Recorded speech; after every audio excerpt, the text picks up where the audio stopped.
have to... Actually, let me adjust the sound. I know it's a little loud.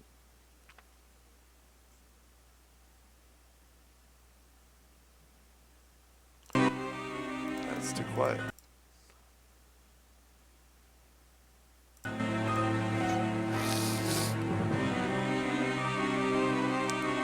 So all bosses is pretty simple, no restrictions.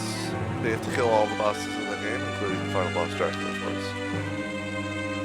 We go about it in a very interesting way, and this is going to be my attempt at showing the warps and all of the fancy things to reach the bosses, excuse me, as quickly as possible, and I guess as safely as possible, because you really avoid a lot of enemies with the warping and everything.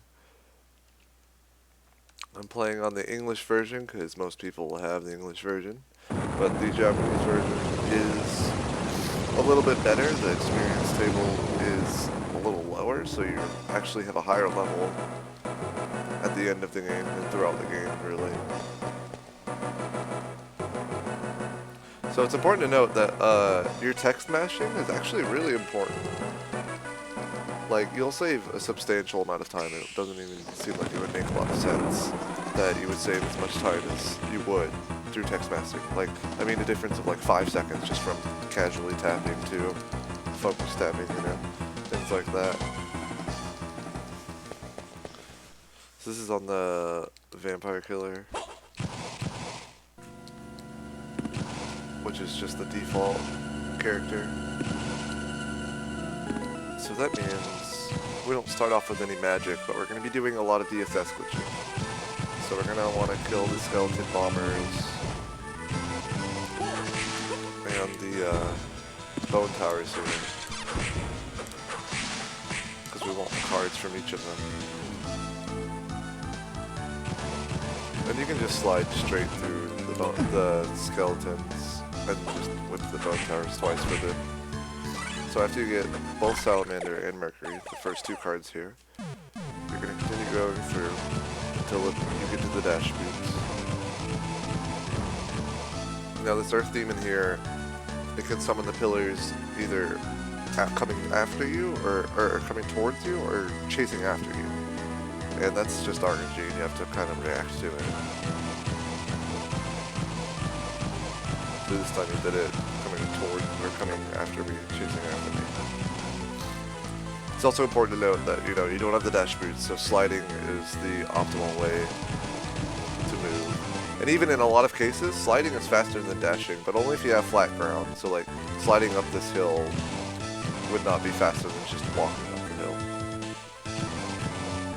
Now that we have the dash boots, we're going to do our first glitch, you know, very quickly, right away. We're going to perform the DSS glitch, and it's really simple. All you have to do is activate the DSS and pause pretty much any time before it's fully activated. And we're going to switch to any card combination that we want. And this will give us the benefits of that card combination, even though we don't have them. So you can get any card combination from the start of the game. Now, now we're going to choose the 10th card on the top and the 7th card on the bottom. Now this is, let me make sure I remember. This is Pluto and Griffin. And this will effectively give us double speed. So our dash speed is going to be double, and our walk speed is going to be double. The only difference where it's not, like, it's normal speed when you're jumping, so it's a little tricky to get used to at first, but it's so much faster in overall. And this is really interesting because this gives us the option to run straight through enemies. It's actually faster if you run into an enemy and just keep going most of the time. Unless you only have to, like, avoid one monster, then you should probably jump over it. But for this room, we're just going to simply dash completely through it.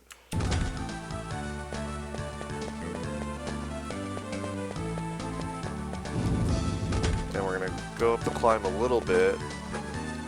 There's a secret here where we'll get an MP max, and this will provide us a little bit of safety heading to Dracula. And there's a save point up here. Save here. This is for HP, MP recovery, safety, whatever.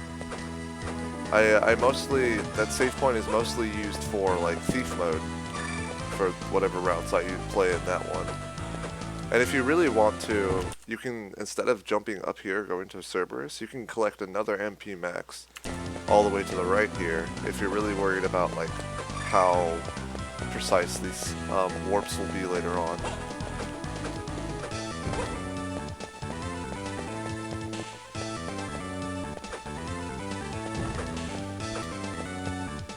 I'm gonna tap this save point for Cerberus so that we can restore HP, MP, all that. And you can save here as well. This save point is pretty cool. I mean, you tap this save point in pretty much every category except for fighter mode.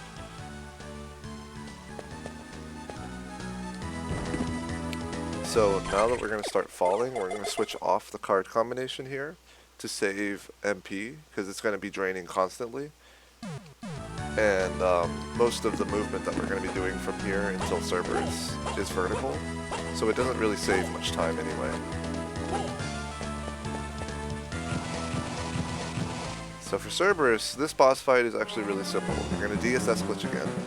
So L and start, and you're going to go to 1, 2, 3, 4, 5. You're going to go to 7. And this is Diana and Griffin. And this will give your whip a wind wave effect. And kill in one hit. And after that, you want to switch back to the Mercury and Salamander so that you're ready to activate it after you leave. And if you want, you can pick up some parts here. This is habit because of an advanced route. I'm not going to show the advanced route in this video, but if you're going to be doing the advanced route, you should pick up parts here pretty much. Normally, you wouldn't have enough MP to run after killing Cerberus, so you just... I mean, if you're good at sliding, you can slide a little bit faster. I guess around here you would have enough MP. You want to go into this room and kill these hoppers and collect this MP max. This will give you more max MP, of course, and will recover your MP so that while you're running back, you won't have to worry, and you can continue with double speed. You want to go through the mummy room here, just take the hits, go on through. And just get this out of safety. There's just like, I don't know if it's necessary exactly, but it's really good to have. That one's always good to have. We're actually going to go back here a little bit. We're going to go to the first save point to 1, recover our MP, and 2, save in case we mess up. Because the next part is actually very, very complex. And I'm actually going to, hang on a second. Make sure I get a full recovery here on the way out while I'm dashing.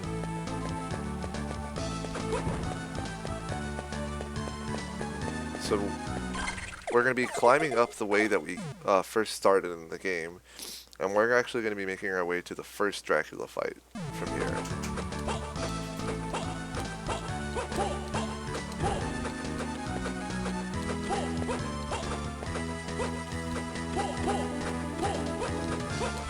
Alright, so, save state here. This is probably one of the more complicated tricks in the game. We're going to do what's called warping. And what you have to do to warp is you have to perform a summon DSS, which is, so I'm going to DSS glitch here, and I'm going to go to 1, 2, 3, 4, 5, 6, and then 4 on the bottom. So 6 on the top, 5 on the 4 on the bottom. That's Apollo and Golem. And so a summon is that, where you fly, you're like warp, you're in the, I don't know. If you don't know what a summon is, I don't know how well you played this game, pretty much, because they're OP. So first I'm going to go over like the inputs of the summon, okay? Actually, I'll just demonstrate like what this should look like. So warping should look like this. You're going to jump straight to the top of the next screen, onto the ceiling even. Now, in order to do this, you have to do a summon input, and activate it as you're about to enter the next room here. Now it only works for horizontal loading zones. You can't do it for ones that you can walk straight through, the vertical ones. And the timing is frame perfect. Now there are two different windows for the timing, but each of them have frame perfect inputs.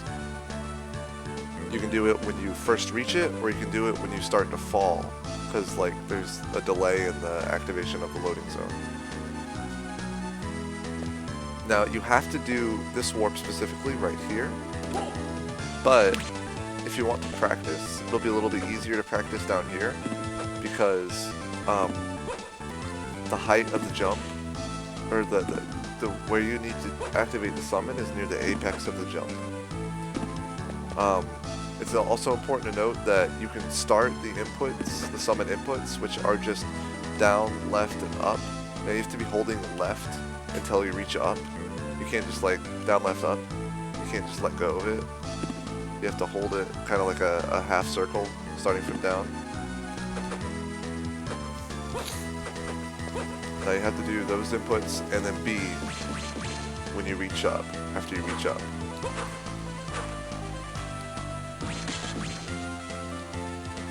And so you have to do all of that and make it to the loading zone in time.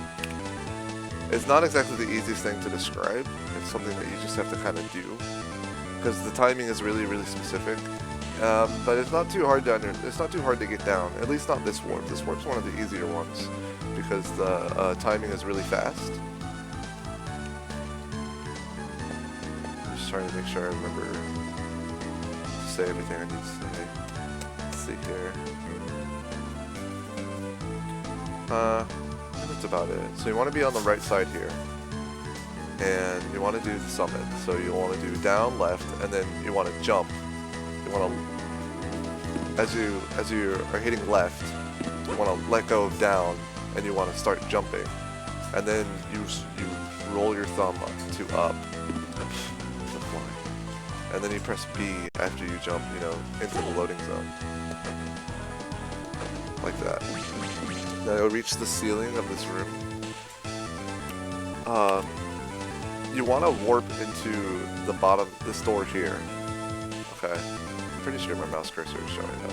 It's not, Just a second.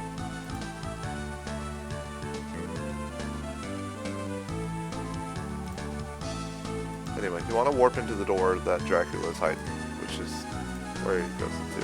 Now the timing for this isn't very hard if you understand it. But you're just gonna have to kind of inch towards it a little bit, and you can kind of get an idea of where you're at by using your whip. If the majority of your whip is obscured, you're probably in the right place. Like you're in the right spot pretty much. The area in which that you can do the summon is actually pretty precise, so you have to get your positioning just right.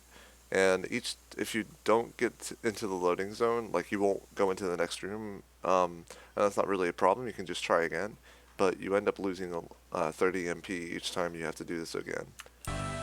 So right here, I'm just going to do something, and there you are. So basically, we're going to move forward a little bit at a time and use our whip to our spinning whip to kind of show where we're at. So you see the mid part of the whip is still showing? You want to move a little bit further beyond that. This should work.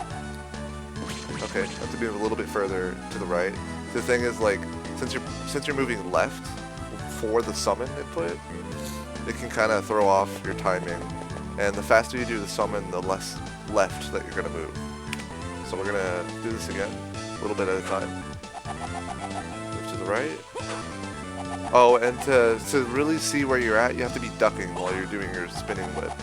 So the second part, the half part of my whip is still showing. So I want to move just a little bit more, and I dash there, but that shouldn't be a problem. So see, most of my whip is obscured, so this should be fine. Great. Now from here, it's actually quite a lot simpler. You just have to move just a tad, very little to the left, and then do the summon, and you're good. Now the fight hasn't started, but Dracula is actually here, and you can kill him, and the fight will never engage, and you will basically just kill Dracula and get all the experience for killing him this early on. So from here, you're a little bit to the left on the ceiling. So what you're going to do, this will make it so that you don't make any mistakes, and you'll always be in the right spot. You're going to press down, hold down, turn to the right, slide, and this will put you on top of the door here. And you'll want to drop down from the door. There's actually a floor here, which makes this possible. And you're going to quickly dash back. That'll open the door, and you can actually jump straight through the door. And the fight still won't activate because you actually opened the door already. And what activates the fight and the cutscene and all of that nonsense, because Dracula starts to talk and the fight starts and all of that, what activates all that is actually the door opening on the right side. But the door was already open by the time you went through it, so the trigger is invalid. So from here, you can just kill Dracula any way you want. So we're going to go back to the DSS glitch. And we're gonna activate it, and we're just gonna go to the 10th card on the top and the 10th card on the bottom, which is Black Dog and Pluto. Sorry, Pluto and Black Dog, and this will activate the skeleton DSS. Now this is a little overpowered in a lot of cases. You just throw bones here, and it doesn't look like much. But hey, look at that. That's really strong.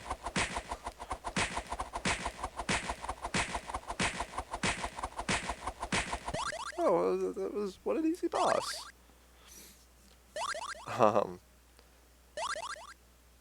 So it's important that like you stand in this position here, like around this area, like you see the little opening in the background. You kind of want to stand within this area here, so that your big bone will do double hit, saves you one bone. Now, you could also just throw bones from up here, so you want to turn to the left, slide forward, and DSS glitch for the skeleton,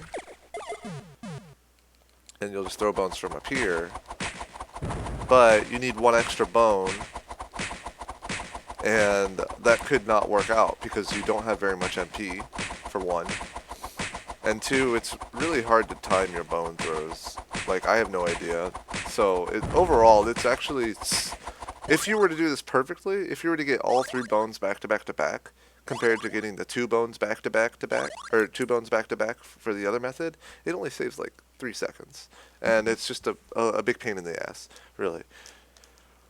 But yeah, that's pretty much Dracula. Now, there's one thing that I didn't quite mention about the summon and like ceilings and out of bounds and things like that.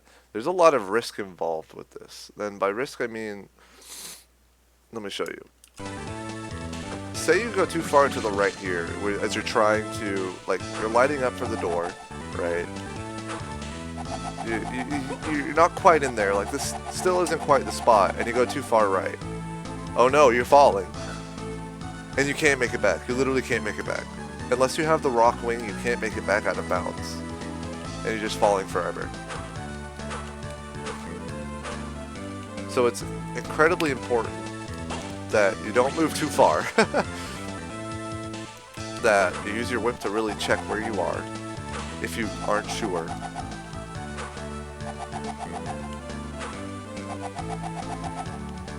See, go too far and you fall off. That being said, the visual cue is actually pretty easy to understand where you are.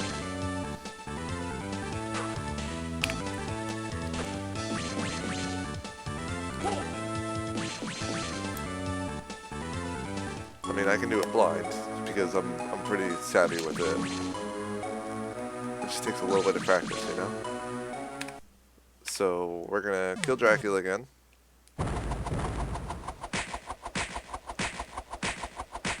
Actually, yeah, we're gonna kill Dracula again. And I'll go through the whole motion of the trick without like really stopping. So from here you want to be on the right side of this platform, right? You want to start your inputs down left, and then as you're hitting left, you want to let go of down, jump, up, and then summon as you're going through the loading zone.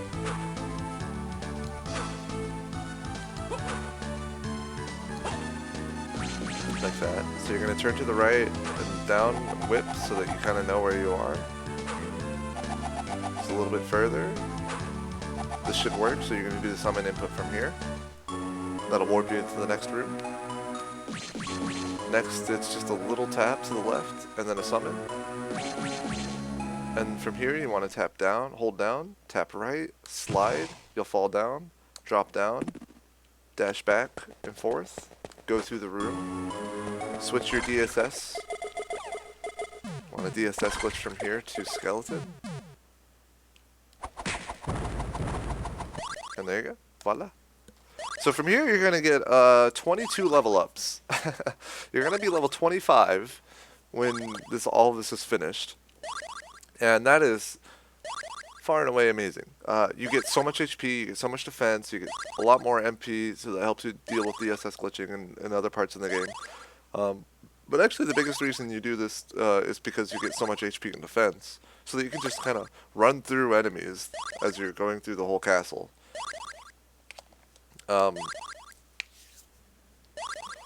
And it's a really big deal in the other modes, like Magician mode. Like, it's a massive deal that you get all these level ups so early. It's compared to... So after Dracula dies, you're going to switch it back to the Mercury and Salamander. And the cutscene sort of starts around here. So for Magician mode, like, you're going to run into hyenas later on. And running into a hyena does 32 damage to you when you're at level 3. Running into a hyena at level 25 on Magician mode only does 11 damage. So not only is that 21 damage less, but it's also you also have 170 HP instead of 50 or 60 rather. Now for Vampire Killer, that is quite a lot more. You take 4 times less damage, and you have 4 times you take 4 times less damage because you have twice HP and twice defense. So from here, you're going to activate the DSS glitch. You're going to go back to Pluto and Griffin, and you're pretty much going to do all your movement with Pluto and Griffin on, unless stated otherwise, because there'll be some rooms where it's really difficult to really do the movement, and you'll want to have invincibility on. But I'll get there. I'll talk about that when we get there. But for the most part, you're going to keep double speed on. And from here, you're just going to exit like normal.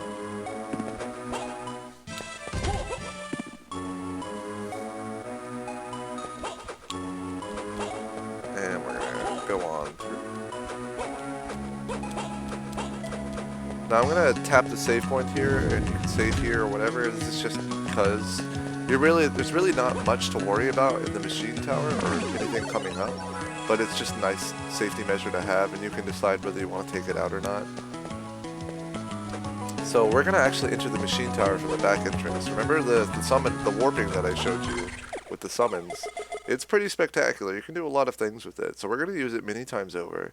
Here we're going to do the warp again. So we're going to go to 6 and 4.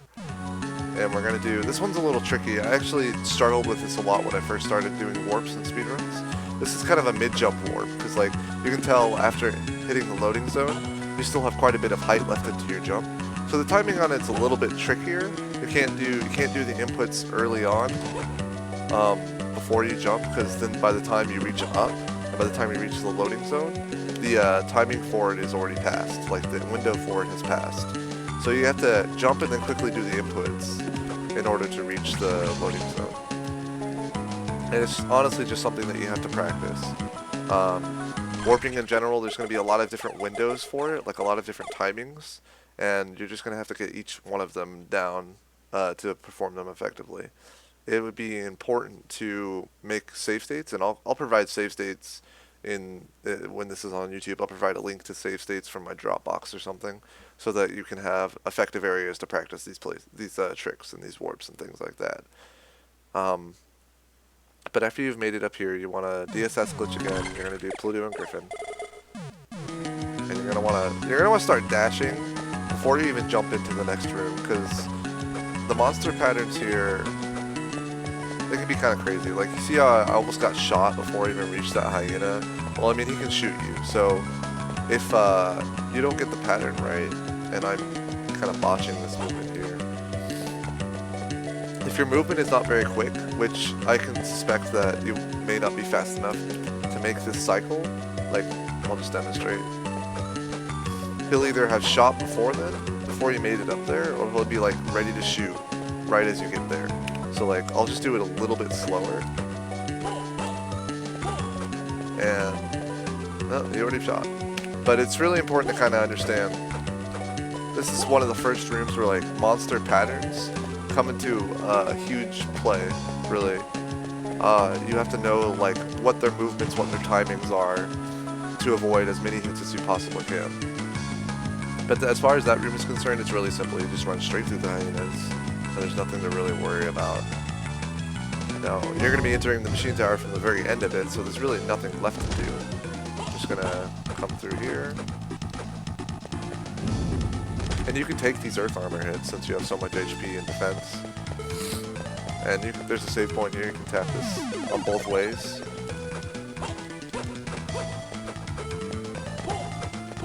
And from here, we're going to get the cross and this MP up. Because this cross will help us a little bit. And if you can... Something I kind of forgot to mention was like, there's a lot of big hearts throughout the Dracula's castle and all the candles and all the torches. I'll point out as many of them as I can. Like, we'll go through this again. Like, you remember the Cerberus room? After you killed Cerberus, all of the top torches had big hearts in them, and I took out all of those because it really didn't lose me any time. There's quite a few big hearts throughout the whole castle. Like, even going towards Iron Golem, there's at least one. Two if you have the axe sub-weapon already. So, coming back through here, I'm going to take this one, and then there's a big heart right here where this candle is with this armor. And you can get that on both ways, in and out. I'm sorry, I'm just gonna blow my nose here real quick. Or wipe my nose.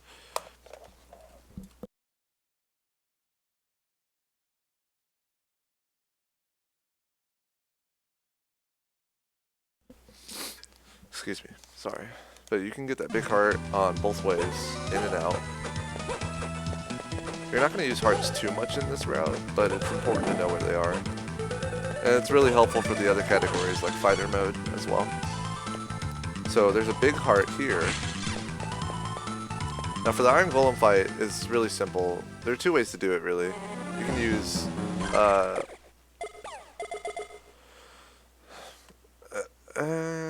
you can use this DSS with the rose petals. So you want to go to Diana, which is 5, and Mandragora, which is 3 on the bottom, and crouch and then whip 3 times, or 4 times, I'm sorry. Or you could stand in a different spot, like about here, no, a little bit further away. And you can activate Skeleton and just throw big bones. It's up to you. But after that, you can... The cutscene kind of starts right there, so you want to be as far to the right as possible. And after that, you're just going to activate double speed.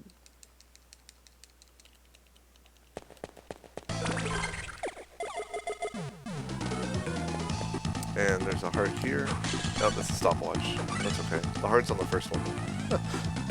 All bosses. Magician mode is really messing me up right now. And you'll get the heart on the way out. Now you don't have tackle, so you have to do the wall jump there in order to exit this area. And if you need to, you can tap the save point again.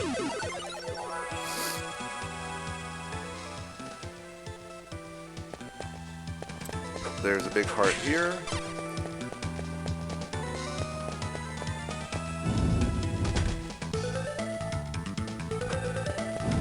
And you're just going to be leaving the same way you came, pretty much. You're going to want to jump over this hyena, though, because it messes up the invincibility frames that you have. And it just saves time to just jump over that guy and not worry about it. Now, as far as this area goes, after this part, you're going to go to the right, go to the left. You're going to stay on the left. Go to the right, stay on the right, and we're gonna be heading to Necromancer now. There's an MP max in this room if for some reason you aren't comfortable with the amount of MP you'll be having.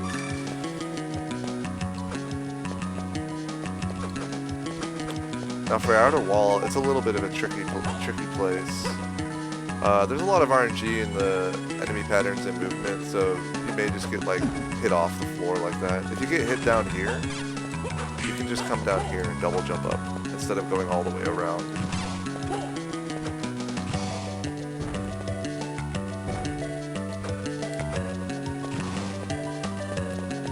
Now you'll want to save, go to save point here, tap it, and save or something. At least tap it.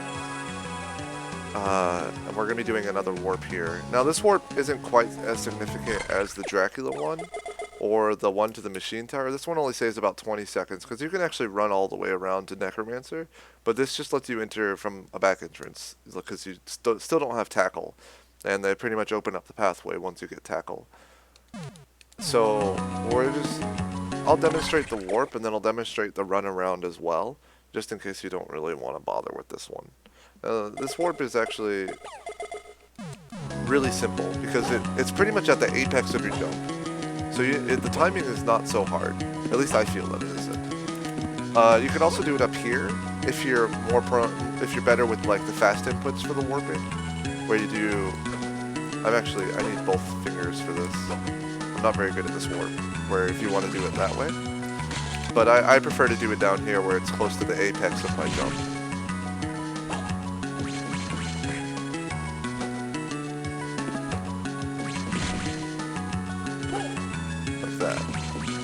And after you warp up here, you're going to want to switch to double speed again, which is Pluto and Griffin. And from here we're going to count our steps. And I just say that because it's a little bit faster to do it that way.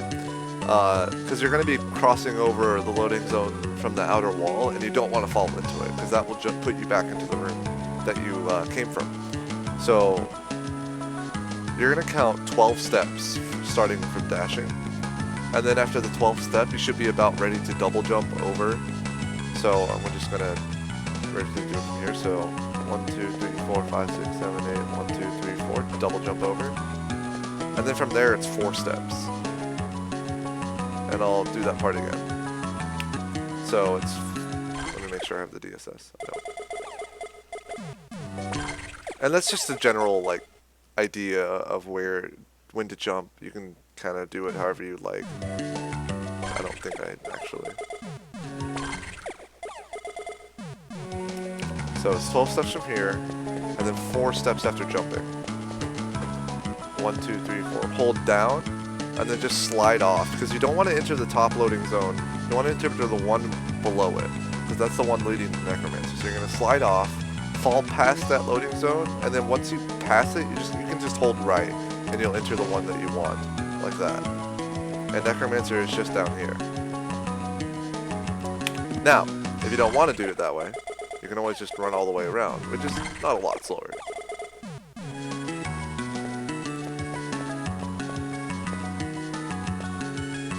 And there's also an HP max on the way if you want to pick that up,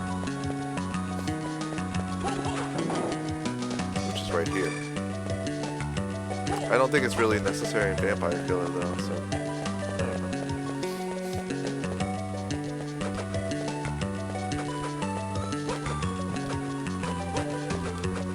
And we're at Necromancer.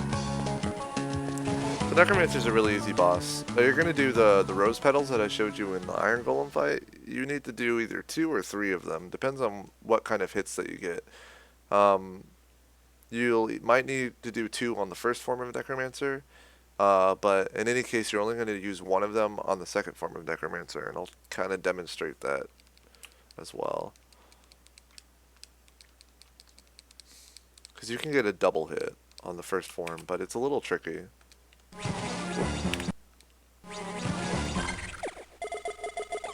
So you're going to go to 5 on the top and 3 on the bottom, and do a jump and a whip. And see, I didn't get the double hit there, so I had to do another one. After you do the whip here, you're going to switch cards. This is assuming you don't get the double hit, so that you don't waste MP. And you might need to whip him again. Depends on like how much damage you do overall. Because the middle section of the roses do more damage than the top and bottom sections.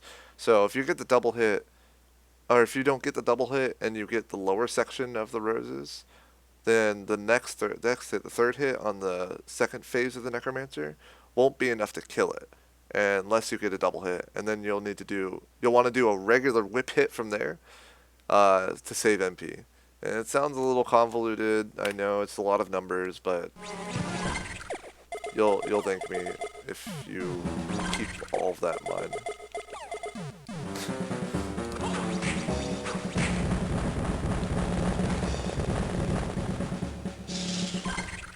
In any case, you're going to want to switch back to Mercury and Salamander either way, because you're going to be DSS glitching afterwards. Now, don't activate any DSS before, after the fight until after this part, because your DSS is just going to turn off anyway. So we're going to glitch to Pluto and Griffin again. We're going to grab Tackle, because we need it for the Underground Gallery. And the warehouse, actually. We're going to fall to the bottom here. And if you want to, you can save in this part here. Save point wrench. Yeah. You're going to want to tap it either way, whether you save or not. Because you're going to want to restore your MP for the next part. Because the next part of the run is pretty MP consuming.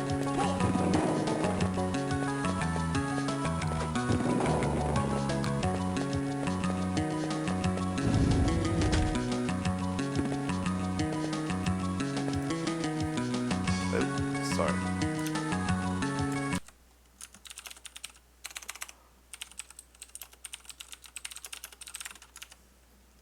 Alright, so we're going to be heading to the corridor. There's a big heart in this candle, or torch rather.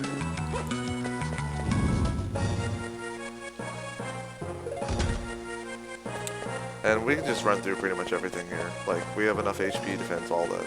Actually, let me show that again. So when you enter the Skeleton Knight room, jump over the first one, because then you'll only take 2 hits instead of 3 or 4. And you can just run through everything here. There are a lot of big hearts in these rooms, but they're not really... Oh, hang on. So I completely forgot about the Evil Hand room. Now this room is special. You can avoid all of the Evil Hands if you want to. If you're capable, or you can just kill them all. It doesn't really matter.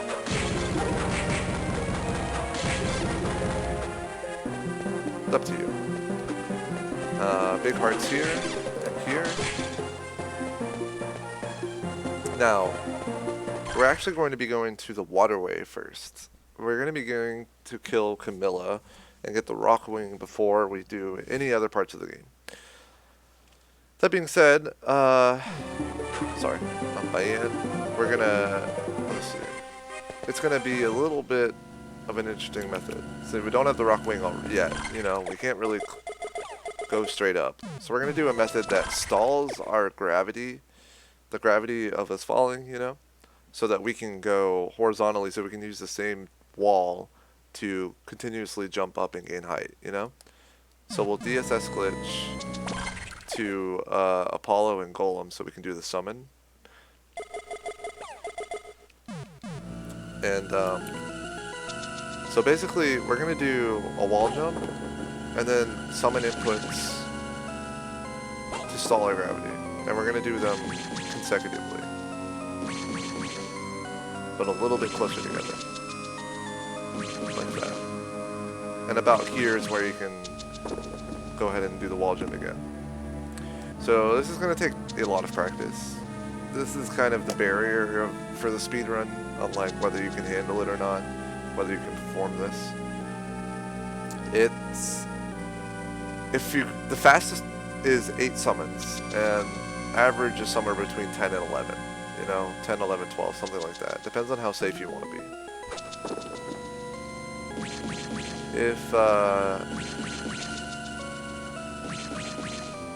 So let's see here. Where's the frame advance button? I think it's Alt. No, it's... Let me check the frame advance button real quick. Control N. That is really awkward. So the timing to kind of start your inputs again are like... Sorry, let me... are going to do this.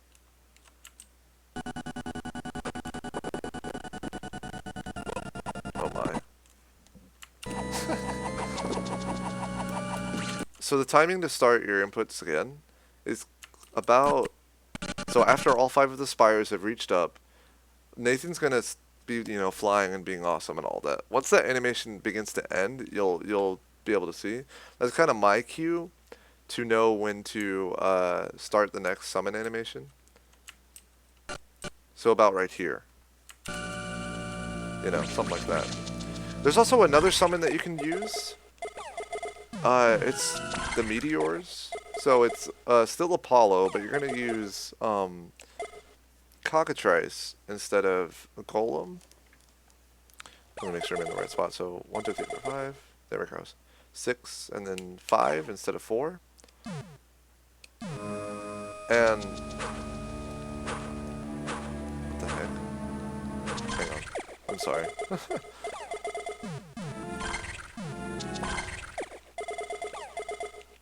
That should be it. Yeah. So this has a different visual cue, and I feel it's a little bit easier to understand. So you get to choose whichever one that you want, either the spires or the stalactites or whatever, or the meteors, the comets. And I'll demonstrate the timing for that one too. It's like right after this last comment on the left starts to fall below Nathan's feet. That's kind of the timing when you want to start the input for the next summon.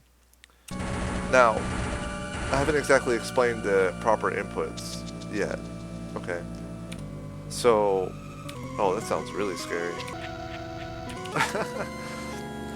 So it's not like you just do down, left, and up for the summon input. You have to manage the summon input while also going to the right. So the way that I do it, and I have a video on this, is I hold up and right, and then once I see the visual cue that I want, like for the meteors, after the left one is starting to fall below Nathan's feet, after I see that, I do a full circle going to the left to there. Like that.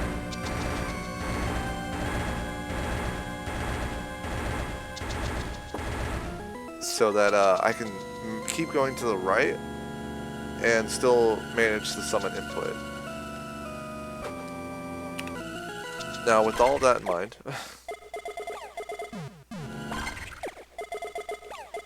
you just kind of got to do it.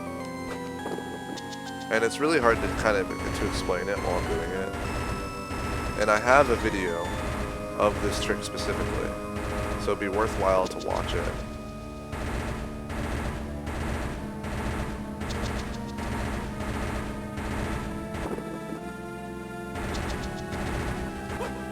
See, even I messed up a little bit, I still couldn't make it.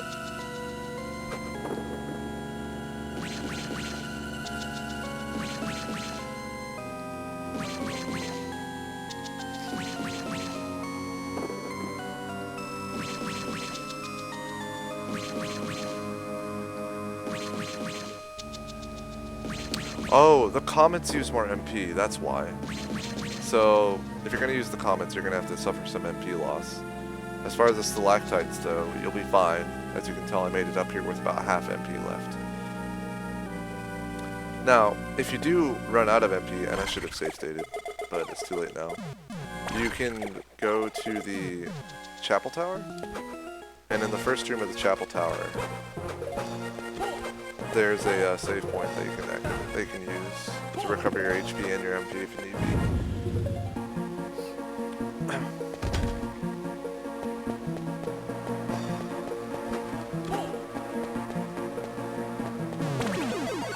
Just to make things simpler.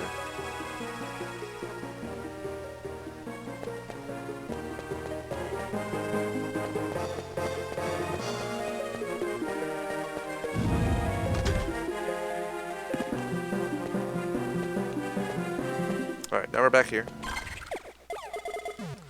And so it would be worthwhile to use the comets to kind of get your timing down. And then once you begin to understand the timing, you can switch over to the stalactites, so you can perform it in a run. And it would also be worthwhile that you perform this on the magician mode, because you'll have so much more MP. But yeah.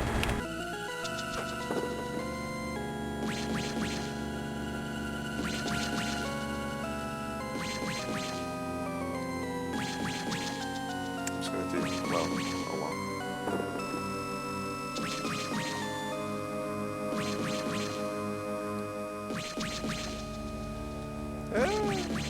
Fell really far. That's still good though. I'm gonna do one more. But yeah, that's how you do it. There's one more thing I want to note is like when you know to jump at the end, it's based on like where Nathan's head is in comparison to the platform you're gonna jump on. If Nathan's neck is above, or Nathan's head, it basically gets, you know, whatever. If his head is above the platform, then you just have to wait a moment, like fall a little bit. It's a little hard time. You can summon again to decay your gravity. So fall a little bit or summon after falling a little bit, and then you can jump onto the platform. And I'll get a good demonstration for that here.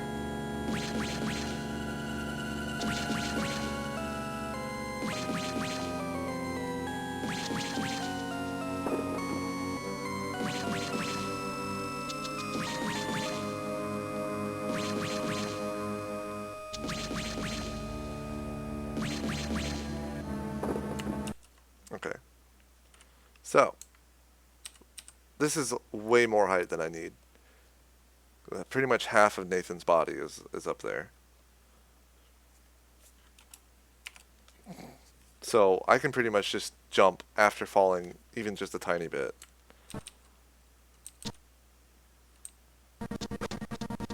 Well, never mind. I need to fall a little more. I know it by feeling, not by sight. Sorry.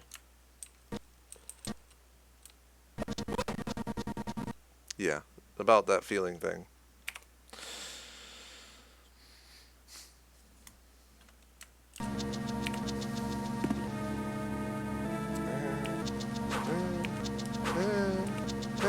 Okay, we're just gonna start over. Anyway, that's good enough height at least. So we'll just there's your cue.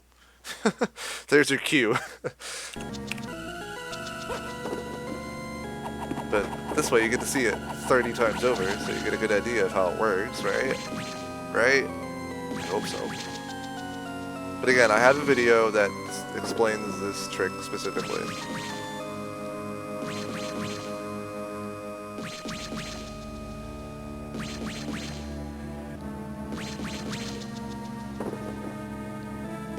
This is really low, so I'm just going to go for another wall jump. And if you have to do another wall jump, you can be really sketchy with your summons. You can fall a lot more than in the other ones. But after you finally made it up here, you're gonna switch to double speed just because it makes life so much better in every regard. And you're gonna want to go to the save point here and save, because you're probably a newer player and you really don't want to die to Camilla. And if you do die to Camilla, then it's a bad deal. Tackle underneath the ice shade here, avoid lizard men, and let's get going. So the Camilla fight is it's pretty unique. Since we're on Vampire Killer mode, it's actually not that hard. We're going to be doing 2 cockatrice summons, and we're going to up that summon. We're gonna make it a power summon by doing another glitch. So we're gonna basically the start of the fight. We're going to run all the way to the left side, and we're going to do the cockatrice summon.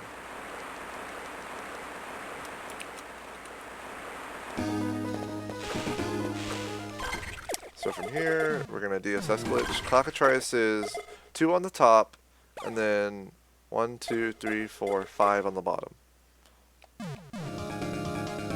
Do the summon inputs that you should be very familiar with by now. And then after that, you want to go to 4 on the top, and then 10 on the bottom, and this will give your summon like way more power. No idea why. It just does.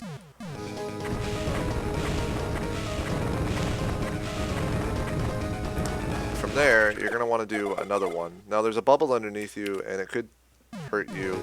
If you're fast enough, you could actually do the summon before the bubble even has a chance to hit you. Because you can buffer the summon input while you're waiting for the DSS to activate. And the moment that it activates, you can actually do the summon. But if you want to just kind of wait it out, you can jump up here and then do the summon. If you want to be safe, you know, safety manners. But that's Camilla. Camilla's not that hard in this fight, or in this version. In the Magician version, she's actually really painful. And you want to try to fall down before the cutscene starts so that you don't have to wait all that time. Because Nathan will just like slowly walk over.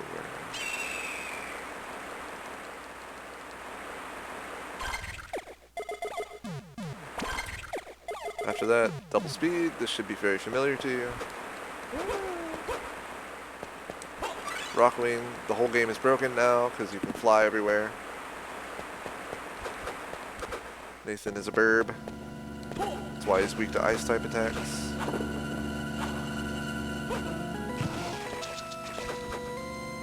Do the save point here. We're going to use the Rockwing to come up out of the sewers, out of the waterway.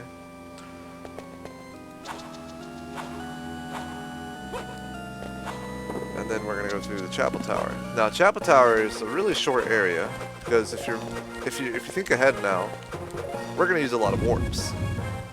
Warps are fun. They make this place really short. I think we all remember our frustration of climbing the Chapel Tower for the first time and getting hit by every single one of those swords. I mean, if I'm wrong, I'm sorry, but I promise you, everyone had that experience. So from here, it's going to be a lot of fun, because we're just going to go straight through it and not have any problems. Now, you'll do a warp here, and this one's like a mid-jump warp, kind of like the one to Iron Golem, so it can be a little tricky. I actually struggle the most with these warps. Now, from here, you can actually get a double warp. You can get a double warp starting from the first one, which will take you to the next room even beyond this one. But if you don't, you'll just fall back down. You may want to, you know, jump through and reload the room, because one, these swords are going to be after you, and two, the textures are all weird if you fall through, you know.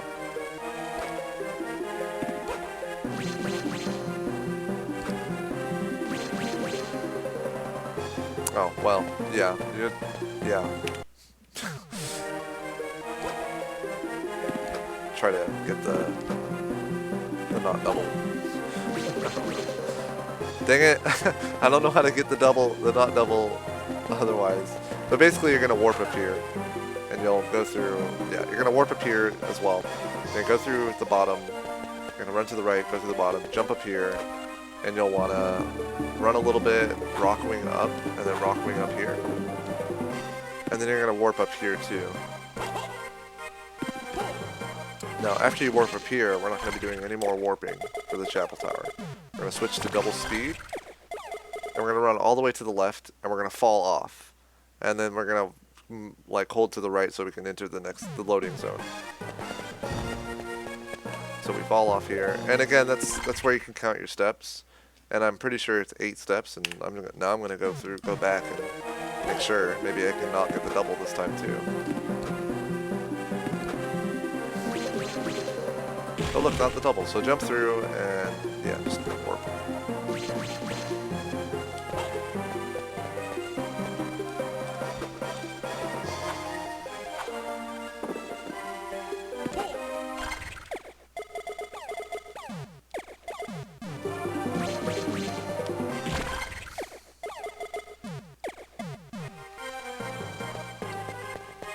It's like 7 steps, okay? So we'll fall down here. And we're just going to make our way to a Dremelic, or however you pronounce his name. Never really knew. You really don't want to get hit by any more marionettes on your way, because you'll remain cursed. But if you do get hit by them, it's not really a big deal. Just waste a little bit more time. You only want to get hit by the ones like where there's 3 on that slope. You only want to get hit by that one there.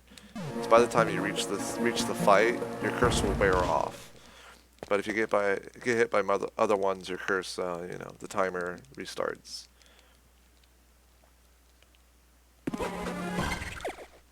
And Adrenaline is really simple. You're just gonna do cockatrice, which is 2 on the top and 5 on the bottom. And we're gonna power it up. You could use crosses too if you wanted, but it really doesn't matter. He's a really simple boss. And we're gonna back to double speed. You can activate double speed early in this fight. Just destroy the statue. There's an MP max over here as well if you want it.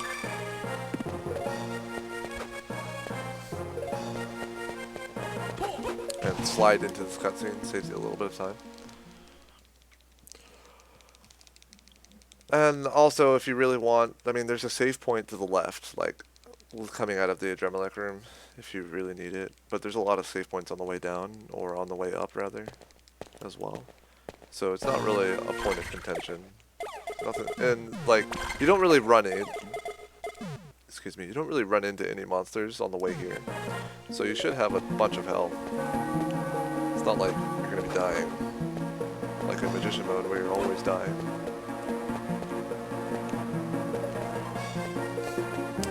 So from here we're just going to be running all the way back down. Sadly we can't warp down. If you're really fast you can avoid the flames, like you can beat the flames. And you can run into these thunder armor, it's not really a big deal. So much HP, and there's a save point down here, which I almost always tap. Now in Magician mode you can't run into those thunder armors, don't do that. You take like 68 damage. And you don't even have 200 HP.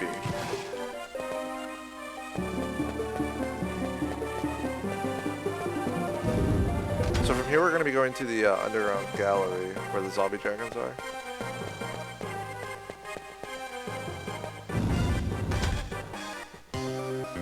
And you can slide into these imps to kill them if you want hearts or possibly spiced meat. I don't really know if it really is worth it, but I'll leave that up to you.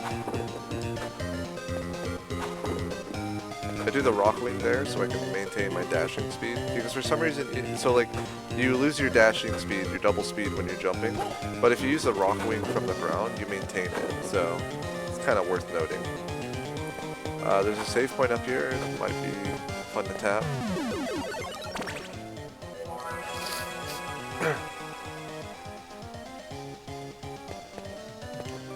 Now this next room, you can actually do perfectly.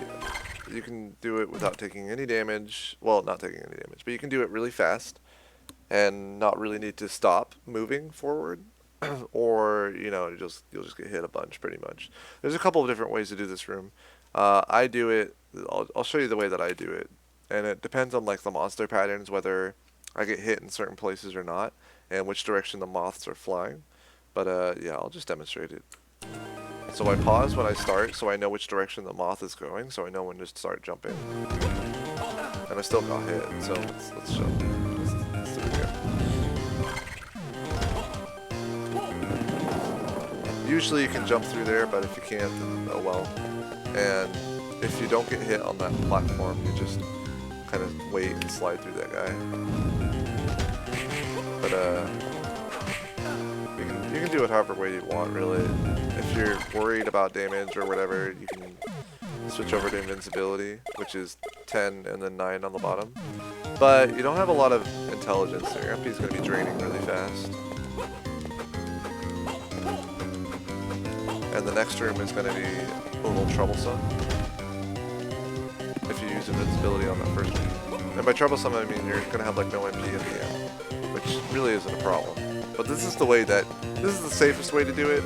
It's not really a big deal. And you really don't have to remember a lot, which is really nice. But and if you do happen to do this way, you're not gonna switch to double speed, because again, like in the beginning when you're going to Cerberus, your travel from this point is pretty much entirely vertical, so you don't save much time. That being said, I'll go through it again, like kind of showing the way that I normally do it, where I don't switch cards.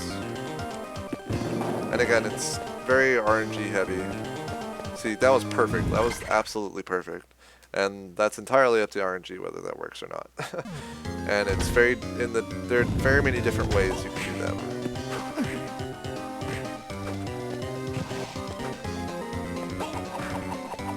Throw crosses so that you can have a hitbox out in front of you as you're approaching the bees.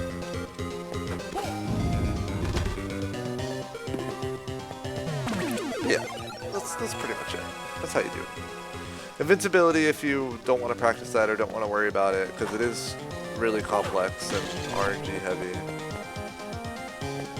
So double dragons, zombie dragons, really simple. We're going to use cockatrice again. The bosses, except for Dracula, are really not that hard. So 9 at the top and then 5 on the bottom. And we're going to power it up by going to 4 and then 10. Now, you could get bad RNG and you may have to do a second summon, but most of the time you only need to do one.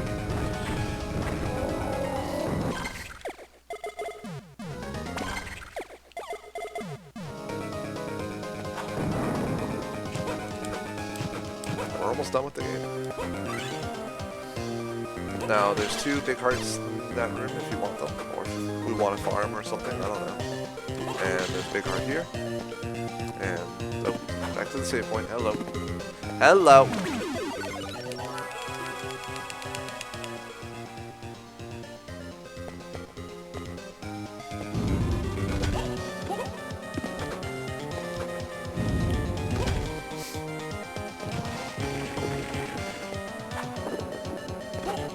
We're just going to be leaving. We're going to be heading towards Hugh, actually. We're doing the bosses in a really strange order, because we already have the rock wing, so who cares? Doesn't matter which way we go. And you can actually do Hugh without the rock wing if you wanted to.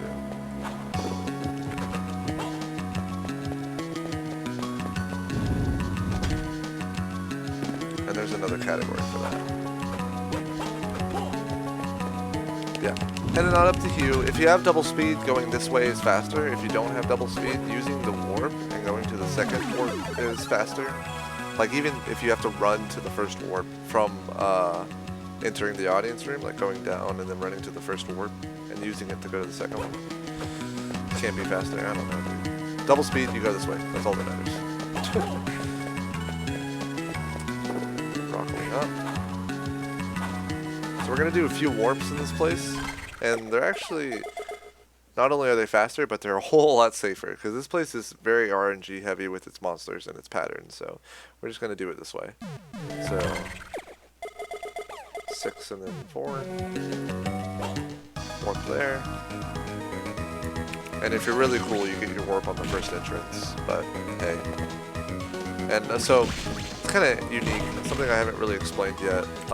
You can actually, so part of the reason why the warp works is because the game is trying to like adjust your position, because like if you do a summon anywhere else, you're like brought down. Like if you're above the center point of the screen, the center point of the room, you're gonna be brought down when you're when you do a warp.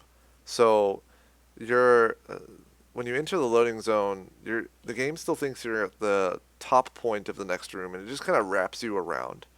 So, but we're still on the ceiling in this room. You can actually do a warp from here, and you can do a summon here rather, and it'll warp you into the next room. Like that.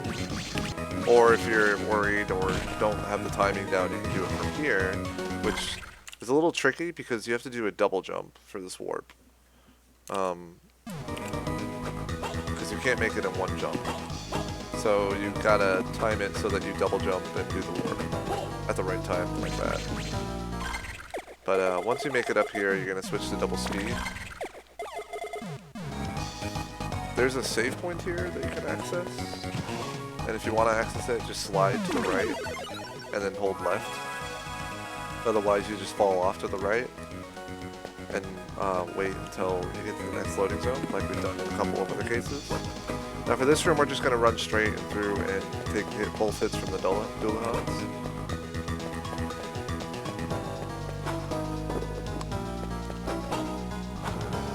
And the dark armors are kind of tricky. Actually, hang on. I actually don't remember if they kill you. Like if you run into them. They don't kill you. So, let me think here. What's the best way to do this? Figured it. We're just gonna, okay, we're just gonna turn on invincibility. Keep it safe.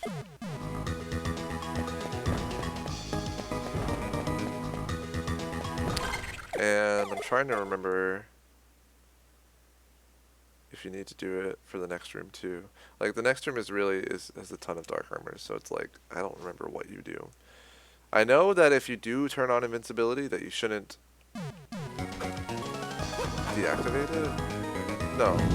So if you turn on invincibility, you just want to release it by like changing the cards. And this room, again, it's a vertical room, so you're not going to really... Double speed wouldn't really help you that much. We're going to go into this secret here. The secret has an HP max.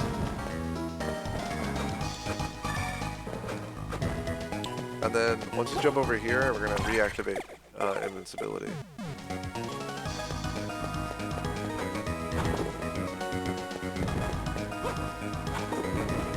And then after passing this guy, we can release it again. Okay, jump over that or something, I don't know. And we'll enter the Hue fight. The Hue fight's really simple, we're just going to use Cockatrice twice. Well, actually there's two ways to do it. If you want to use Skeleton, you can use Skeleton, but honestly just use Cockatrice. So we're going to DSS glitch, Cockatrice. Well, that's one way to get hit.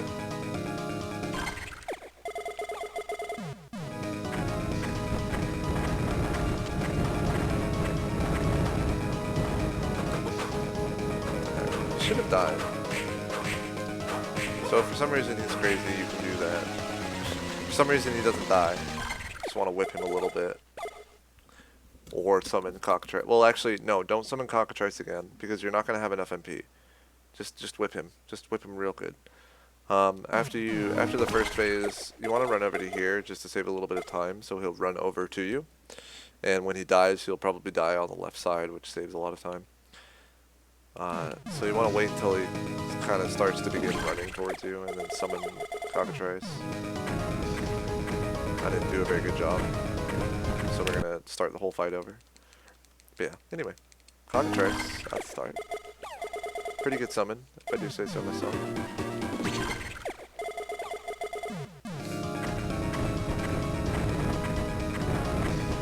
Please die. It didn't die, man. This guy's a troll.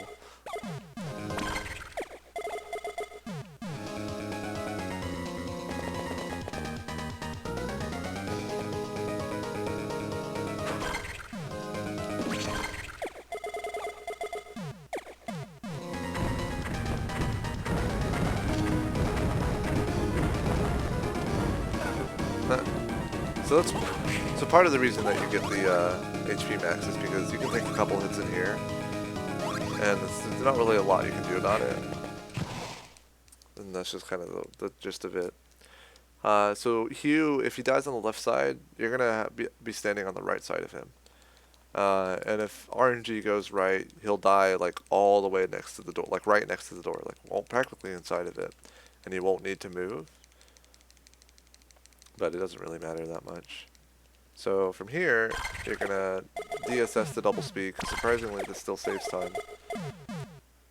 Because it's a really long room. You're gonna get the last key.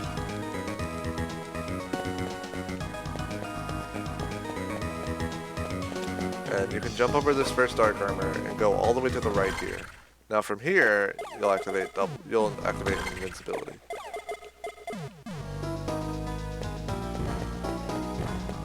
Run through these that dark armor and run through the devil here. Now you don't want to turn off invincibility until you reach like the very end of this room, because the devil can warp and kill you pretty much anywhere, except like the very end of the room. So be careful. Now we're gonna warp back to the beginning here to the audience room. It's the first time we've ever used a warp too. We're gonna go to the underground gallery. Now there's an HP max up in this corner if you want that.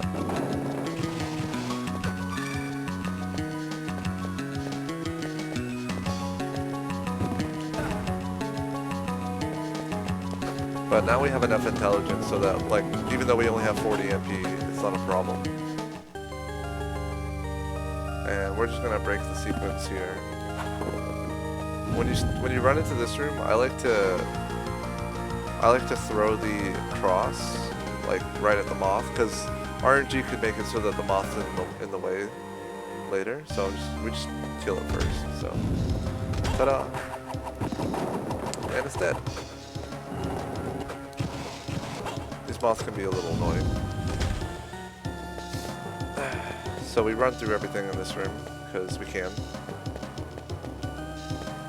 Actually, I lied. We're not. Hang on, let me go back to the save point. Let me do that again. So, we're not running through everything. We want to kill the poltergeists. Now, the poltergeists are pretty important. Because we want to get cursed rings. We want to get some form of strength up. Because we're going to, for the Dracula fight, it's a little complicated. I'm sure everyone remembers how hard the Dracula fight is from their first few playthroughs of this game. It's really hard to do fast because you're pretty underleveled in general. See, there's one. That's good.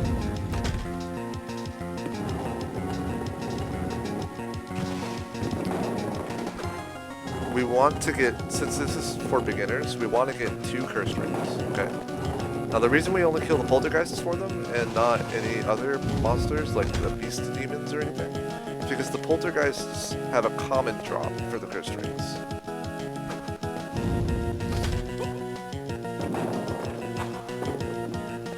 This place is actually a lot of fun with the rock wing because you can just break all of the puzzles. It's just a bunch of block pushing, you know.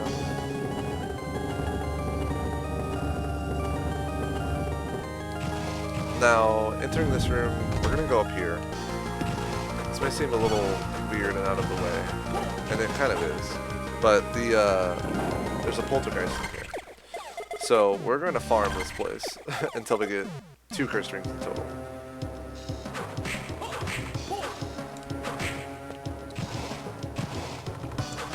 And, oh, I forgot to mention which DSS we're on. So, you want a DSS glitch to Jupiter and, I'm sorry, not Jupiter, Venus and Mandragora, which is 2 and 3 respectively. And this gives us 25% more luck.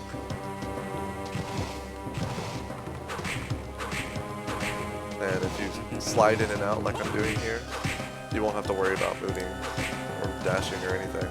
And this gives you a better time reacting to when you get the curse ring, because you're further away from the door. See, like right there. So this is an exceptional example. I've had runs where I don't get a cursed ring for like, I don't know how long, like, I don't know, I think it was like 100 kills at one point. But, so I haven't gotten a cursed ring in like 100 kills or whatever. And there have been times where I didn't even pay attention and I just ran out after I got a cursed ring. So please pay attention. It can mean a lot. But really, the curse rings add a lot of strength, so they give you 30 strength each. And that may not seem like much, but later on in the Dracula fight, that 30 strength gets boosted exponentially. It becomes a lot stronger than just 30. It becomes like 70 practically for each ring. So after leaving the poltergeist room, you're going to want to tackle all the way down. And this room is a little annoying, because the succubus just kind of like to do whatever they want. And I'm gonna re-enter this room actually. So there's this next room can be really, really laggy. And here, I'll show you.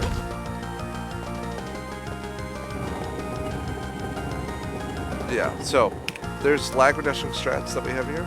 We're gonna knock out a couple of these blocks on the top on the way to pushing pushing one of the blocks. And that'll actually save a little bit of time because the game won't lag as much. Actually, the game won't lag at all, and I did too much. So we're just gonna do this one. I think it's this one. I think it's only 2 of them. You run into that guy? No. Okay. Yeah. So it's 2 of them. You run into that guy, and you only want to push this block a little bit. You don't want to push it all the way. You're gonna push it about this line here. See that line in the background? We're gonna push it to that line. We're gonna push this block down onto it. And we're gonna push this one a little bit further, and you can actually slide straight through. Break the puzzle a little bit. And there's a save point here for death. Pretty convenient, if you ask me. And death is pretty straightforward. You can use crosses since you have curse rings. He actually falls pretty quickly. Or you can use Thunderbird. I'm pretty sure Thunderbird works. I've actually never done it. I always use crosses. Thunderbird is 9 and 8 on the bottom. Yeah, Thunderbird works. And then after killing the first form, you want to switch to Cockatrice.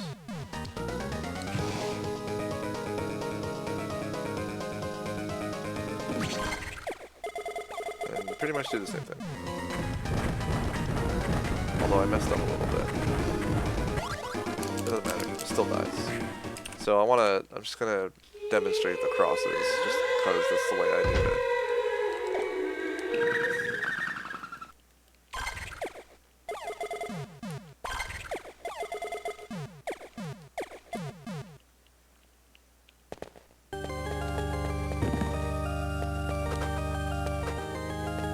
And it's not a whole lot faster, it just saves you switching cards a bunch, you know.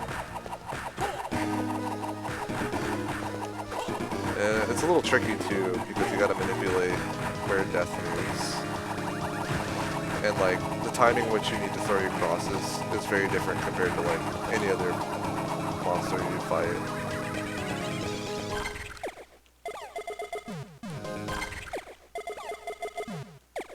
Yeah, that's it.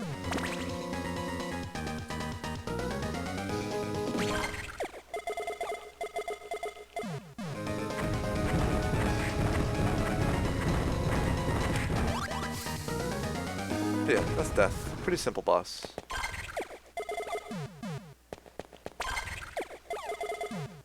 Now, that is the final boss before Dracula. Now, the Dracula boss fight is... oh my goodness. It's gonna take me like 20 minutes or something to explain the Dracula boss fight, and I'm not even joking. I'm gonna pick up some hearts here. I'm pretty sure that's all you need.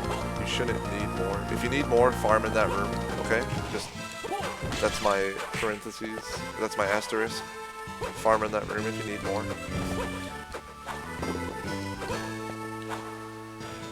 Now actually, it's about 1 second faster to skip getting the last key, right? So you don't have to enter that room if you warp from the bottom like you did at the beginning of the game. But it's only 1 second, and I don't care about 1 second. And if you're new, if you care about 1 second, then you're a special person. It's really complicated. If you mess up, you just lost all the time that you would have saved. So, anyway, if you want to save, there's a save point right here. I suggest saving if you haven't done mini runs before. Because Dracula could be a pain in the butt. He's a real awful boss. And by awful, I mean he's got a lot of variance to him. There's a lot of RNG.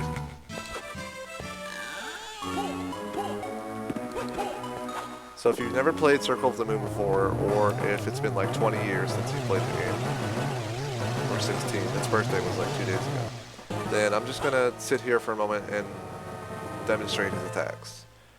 So, these are his meteors, and his meteors are extremely deadly. They take off more than half your HP.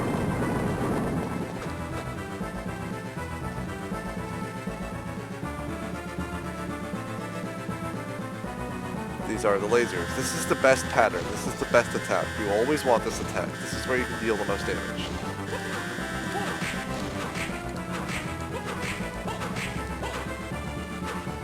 The next one's going to be poison bubbles, and this one sucks. And by sucks, I mean it's okay. You can deal some damage, but you have to get disposed of these bubbles at some point or another. And those are his 3 attacks. So he has meteors or comets, lasers, and poison bubbles. Now, this fight is really quite something else, okay?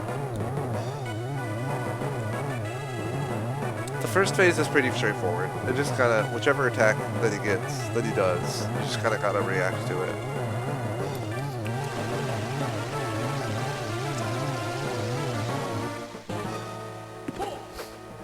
Alright, so I'm gonna turn on Thunderbird.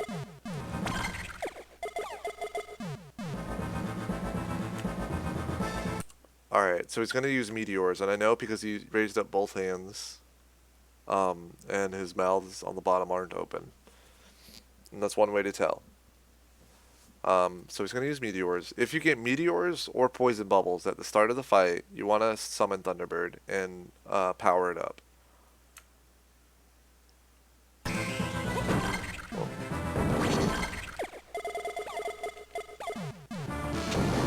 Now you can only do 1 summon during the first phase because you don't have enough MP for a second one. But I'm going to have Thunderbird on the backup anyway. I messed up. That's okay. Should be okay. And then you're going to throw crosses. This is why you got curse rings. Well, I mean, this whole fight is why you got curse rings. And I messed up. We're just going to start over. Anyway. So, remember what I said. If you get meteors or poison bubbles on the first phase, on the first attack, you should summon Thunderbird. And you can tell. So now he's got poison bubbles. He raises his left hand, and the mouths are opened.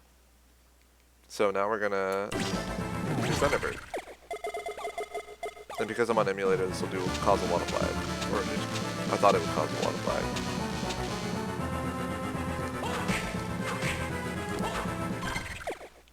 And I'm gonna have Thunderbird on reserve for the next phase. But we're really gonna be throwing crosses. Now if you get lasers, that's awesome.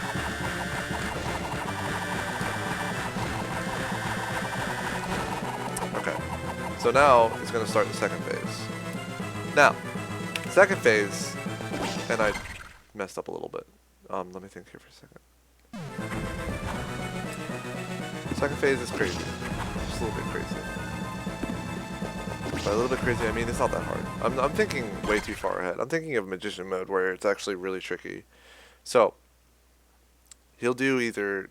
Hang on, let me unpause and pause. So he'll do either he'll do 2 to 4 charges, left and right. And after, when he's decided he wants to stop, he'll stop.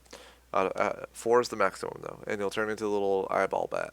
Now, the eyeball bat thing will go in a circle starting either the top, starting either counterclockwise or clockwise. And it's important that you pay attention to which direction he goes because you're going to need to do some summons to avoid taking damage and to also like get offense on him. Because we're going to kill him with Thunderbird. And the placement and the timing of your summons is pretty important. You could kill Dracula in 1 phase if you're fast enough, but it's a little tricky. So, he's at the top right. We're about to find out which direction he decides to go. Alright, so he's going to go counterclockwise starting from there. So I'm just going to kind of show you which direction he goes, like kind of his pathing.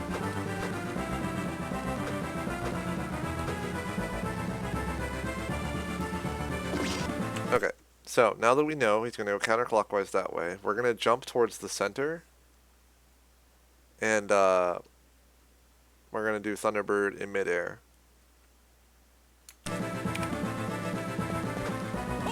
But you kind of want to try to get it above the platforms.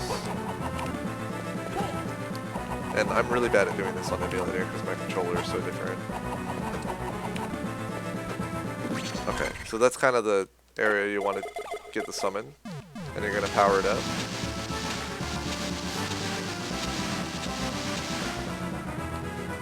And then we're going to try another one. And you can just do this here on the left platform. You don't have to jump or anything. And I messed up. That's okay. If you mess up, it's no big deal. You just go on to the next phase. Basically, you're going to be using the rock wing to avoid the charges. But you want to be on the other side to kind of position yourself so that you're ready for the attack, or the next phase. So on the right side, we're going to find out which direction he goes. Going clockwise now, so we're going to kind of do the same thing, really. We're going to jump towards the center, and then we're going to use Thunderbird.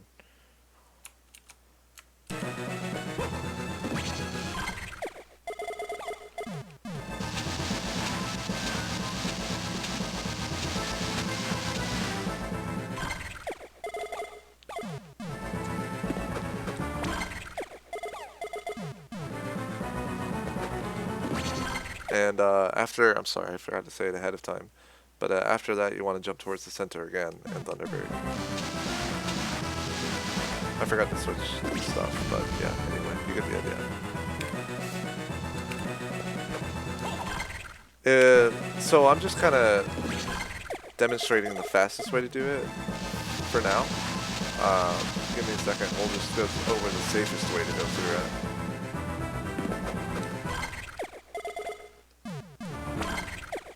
And actually, it doesn't matter if you jump towards the center. You can just kind of Thunderbird wherever. But you want to make sure it's powered up. Although, maybe you can only do one. I'm sorry, it's been a little while since I've done this fight. This way, I mean. So you'll do one, and if you want to get some extra hits on him, throw some crosses somewhere. Stuff like that.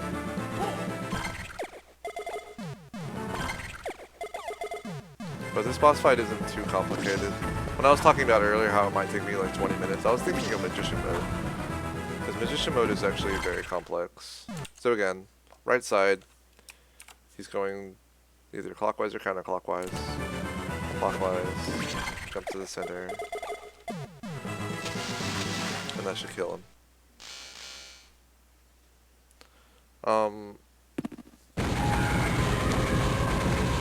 That's mostly it. It's just like final notes for the Dracula fight. It's like really important for the second phase that you kind of pay attention to which direction he starts going. You can get 2 summons in per cycle. It's really hard and the timing is really strict. So like once you see that he's starting to appear, you want to kind of jump towards the center and take care of that. Let's see if I... So we'll go through this again.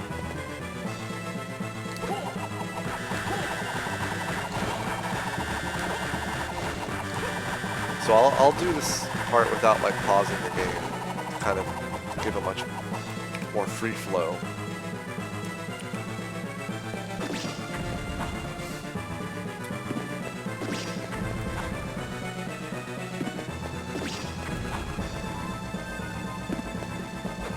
Basically, once he starts moving, you want to jump towards the center.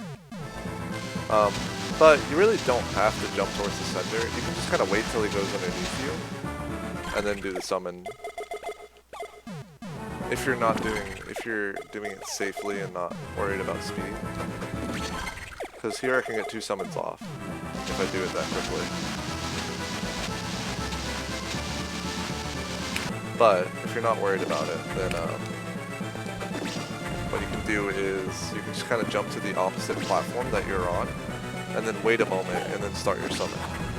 So from here, I just want to know which direction he's going to start flying, so he's flying that way. So I can actually wait up here. If he flies above you, like if he flies counterclockwise if you're on the right side, or clockwise on the right side, then you can kind of stay on your platform, and then just kind of wait for him to go to the other side, and then you can start your summon.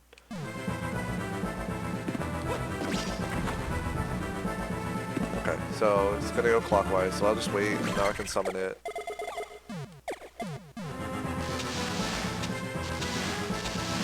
Kinda like that. might get hit, but it's really not much to worry about because you should have plenty of HP.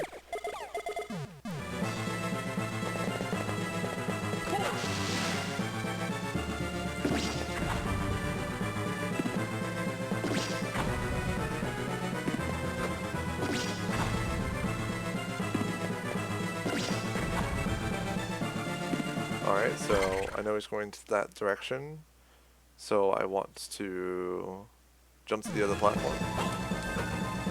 So if he's going below, I want to jump to the other platform. Do the summon here.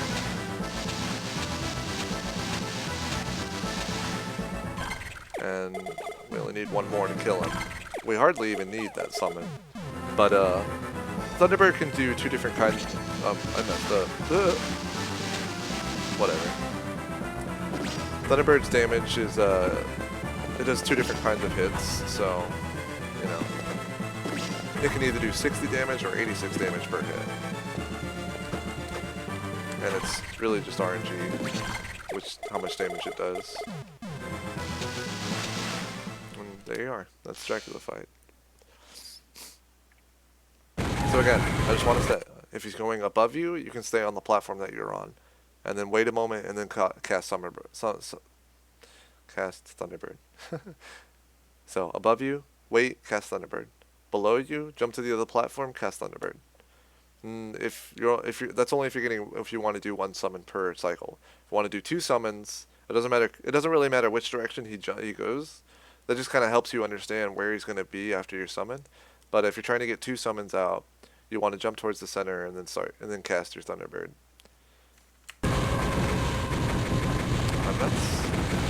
That's really it. The Vampire Killer speedrun is a lot easier and a lot simpler than the Magician Mode speedrun too. The Dracula fight especially is a lot simpler. And I'll just kind of leave it at that for now. I'll do a Magician Mode Dracula fight some other time.